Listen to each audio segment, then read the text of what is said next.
अस्सलाम वालेकुम friends and students, आप देख रहे हैं टैक्स दोस्ती वीडियोस। और आज हम आपको बताएंगे कि सैलरी टैक्स रिटर्न कैसे फाइल होती है। सैलरी टैक्स रिटर्न ये होती है कि आप अगर अपनी टोटल इनकम पूरे साल की जो है वो 75% से ज़्यादा सैलरी के सोर्स से आई है आपको, तो आप सैलरीड इंडिविजुअल है, वरना तो आपको नॉर्मल टैक्स रिटर्न फाइल करनी होगी। हम जो है आयरस 2.0 में हैं, इसकी वीडियोस मुख्तलिफ़ मेन्यूज़ की हम बना चुके हैं और इस वीडियो के नीचे जो प्लेलिस्ट है उसके अंदर वो सारी वीडियोस हैं। तो अगर इन मेन्यूज़ के बारे में आपने जानना है तो आप उन वीडियोस को देख सकते हैं। जल्दी से हम देखते हैं कि जो सैलरी टैक्स रिटर्न होती है उसमें और नॉर्मल में फ़र्क ये होता है कि इसमें इनकम फ्रॉम बिजनेस और इनकम फ्रॉम प्रॉपर्टी का हेड नहीं होता। Capital asset, other sources, foreign source, tax chargeable और वेल्थ स्टेटमेंट होती है। इसमें मेन जो पेज होता है वो ये होता है और इसके अंदर 3 कॉलम्स है। टोटल अमाउंट का जो अमाउंट एग्जाम्प्ट है या फिक्स्ड एंड फाइनल टैक्स की है, और फिर जिस पर नॉर्मल टैक्स लगेगा। तो स्टार्ट करते हैं जी। जो आपकी मेन पे, वेजेस, अलाउंसेस, सारा कुछ जो है ना, इंक्लूडिंग अगर आपको एरियर्स भी मिले, मतलब हो सकता है कुछ महीनों की सैलरी जो पिछले साल की हो वो भी आपको मिले, वो आपने यहाँ टोटल लिखना है। सपोज करें कि वो 150 रुपीज़ है। ये आपकी ग्रॉस सैलरी जो आपके टैक्स डिडक्शन सर्टिफिकेट पे होती है वो यहाँ लिखनी है।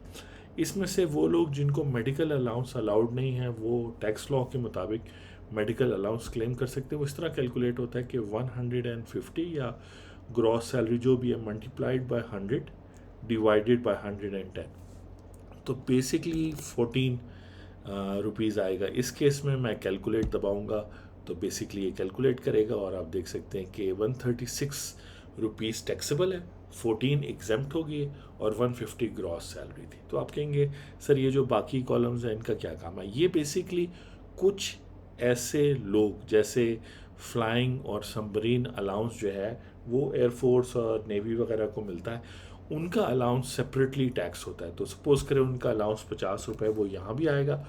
और यहाँ पर जब आप लिखेंगे तो एग्जाम्प्ट की वजह से नहीं लिखेंगे, बल्कि वो सब्जेक्ट टू फाइनल टैक्स या फिक्स टैक्स है, तो वहाँ उस पर 2.5% के हिसाब से टैक्स लगता है। तो वो 50 आप यहाँ भी लिखेंगे, कैलकुलेट दबाएंगे तो यहाँ पे ज़ीरो आ जाएगा। इसका मतलब ये नॉर्मल टैक्स की कैलकुलेशन में नहीं जाएगा। वो जो आपका 6 लाख से ऊपर जब जाते हैं तो फिर आपके टैक्स रेट स्टार्ट होते हैं। एक्सपेंडिचर रीइंबर्स तो सिंपली वो पैसे हैं जो आपने अपनी जेब से खर्च किया और फिर बिज़नेस ने आपको पे किया, और आपने वो खर्च बिज़नेस ट्रैवल के लिए या बिज़नेस के किसी मकसद के लिए किया और अब वो आपको वापस कर रहे हैं। वो सपोज़ करें 15 रुपीज़ है और वो बेसिकली एग्जाम्प्ट है, तो आप उसको 15 लेंगे, इसको कैलकुलेट दबाएंगे। आप साथ साथ सेव का बटन भी दबा सकते हैं। ये आईआरएस 2.0 में सारी चीज़ें बड़ी अच्छी हैं।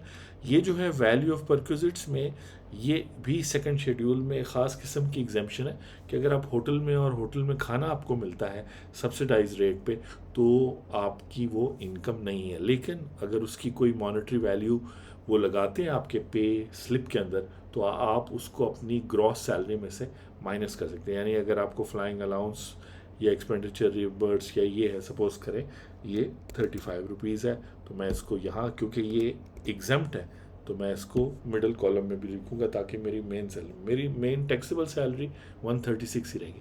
लास्ट ये होता है कि जैसे बैंक्स वगैरह में गोल्डन हैंडशेक मिलता है या प्रॉफिट मिलता है सैलरी के अलावा, profit in lieu of salary, तो आप यहाँ पे इसलिए उसको मेंशन करते हैं क्योंकि उसकी टैक्सेशन सेपरेट होती है, जिसको हम सेपरेट ब्लॉक ऑफ इनकम कहते हैं।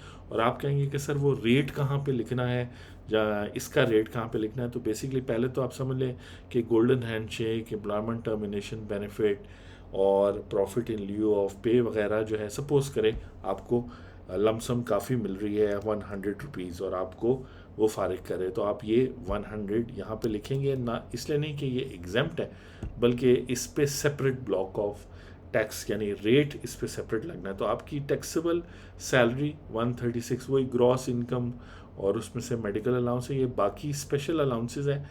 90% जो प्राइवेट सेक्टर पब्लिक सेक्टर के एम्प्लॉयज़ हैं उनको इस चीज़ की ज़रूरत नहीं पड़ती अनलेस कि वो टर्मिनेट हो गए। अब यहाँ पे जो रेट लगना है वो होगा आपके 3 सालों का एवरेज रेट, और वो एट्रीब्यूट्स में आप जाएंगे और यहाँ पे लिखेंगे average tax rate for employment. उसका तरीका ये है कि कमिश्नर को आप लिखेंगे और वो आपको अप्रूव करेगा कि पिछले 3 सालों में आपका एवरेज टैक्स रेट 12% रहा है, वो आप 12% रखेंगे और इसको सेव करेंगे, तो बेसिकली वहाँ पे वो उसको अप्लाई कर दे और कंप्यूटेशन में हम देख सकेंगे। तो ये था मेन सैलरी का हेड। और इससे रिलेटेड यानी कि जो सैलरी आपको मिली होती है उस पर जो टैक्स डिडक्ट हुआ होता है उसके लिए आप टैक्स चार्जेबल और पेमेंट में जाते हैं और एडजस्टेबल टैक्स में जाते हैं। और सबसे पहले salary of employ under section 149 आता है। यहाँ पर आप अपनी सैलरी लिख सकते हैं क्योंकि रिसीट्स एंड वैल्यू के सेक्शन है, और यहाँ पर टैक्स डिडक्शन सपोज करें आपसे 12 रुपये टैक्स डिडक्ट हुआ है तो आप कैलकुलेट करेंगे। अब ये वैल्यूज़ जो मैंने लिखी ये सब बिलो टैक्सेबल है, लेकिन यहाँ 12 के बजाय 1,12,000 हो सकता है, और वहाँ एम्प्लॉयमेंट वाले सेक्शन में सैलरी में 1,50,000 के बजाय 15 लाख हो सकता है, कुछ भी हो सकता है। उस मुताबिक फिर ये सब कैलकुलेशन आप करेंगे। इस शॉर्ट वीडियो का उम्मीद है कि आपने एंजॉय किया होगा। सैलरी की रिटर्न के अंदर और भी डेटा है जो एक सैलरीड पर्सन जो है डालता है, उसकी वीडियोस हम लगाते जाएंगे। इसी वीडियो के बाद आप देखते जाएंगे टैक्स दोस्ती यूट्यूब चैनल पे, या इस वीडियो के नीचे जो प्लेलिस्ट दी हुई है टैक्सेशन ऑफ सैलरीड पर्सन, उसमें आपको ये सारी वीडियोस मिलेंगी।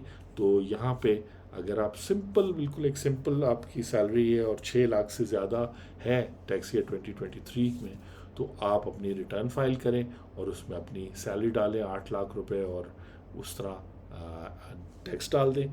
ये जो सेक्शंस हैं ये शायद एक्सप्लेन कोई नहीं करता, तो मैंने tax payer as well as tax community, tax consultants के लिए इसको एक्सप्लेन कर दिया है। डेफिनेटली ये वीडियो इन्फॉर्मेशन है, इसको ये ना समझे कि बिल्कुल फाइनल बात है। डेफिनेटली आपने कंसल्टेंट से मशवरा करना है, और या टैक्स दोस्ती टीम से आप कर सकते हैं। हमारा व्हाट्सएप नंबर नीचे दिया। आपसे नेक्स्ट वीडियो में मुलाकात होती है। मैं हूं आपका टैक्स दोस्त और tax host Anthony Williams. Thank you very much.